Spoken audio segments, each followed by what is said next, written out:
زما وس نشته چې زه تا راونیسم او په دې چوک کې دې ځوړند کړم چې را والا پاکستان ته راننوتی څنګه دی ته دا تنخوا د څه شي یالې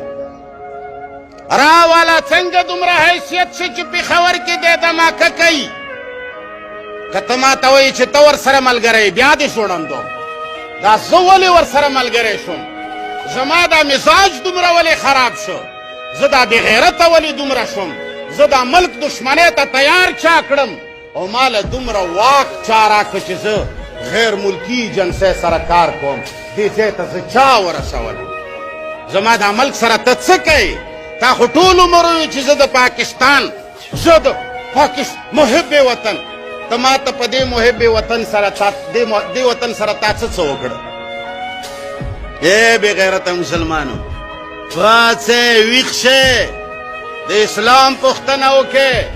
د ملک پوښتنه وکړئ ملک مو لګیا دی ټوکړی کیږي اور که تاسو وایئ چې نه سب کچھ ٹھیک ہے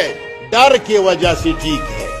هر سړی چې आवाज نه پورته کوي د یرې د وجې نه زړه نه دې تیار کړی دی یو د بل دشمن دی مولا 1400 کاله پکې دشمني وکرله د دیوبندو د بریلو د پنجپیرو د اهل حدیث په نامه مولا خلق دې ځای ته ورسول چې نن په یوه ځای فضل الرحمن چې اعلان وکړي ټول پاکستان مسلمان ورسره نه ودرېږي مولانا طیب چې اعلان وکړي ټول مسلمان ورسره نه ودرېږي او لودیانوي چې اعلان وکړي ټول مسلمان ورسره نه ودرېږي ولې مولا داسې تخم کرلی دی چې یو بل نه خلق لري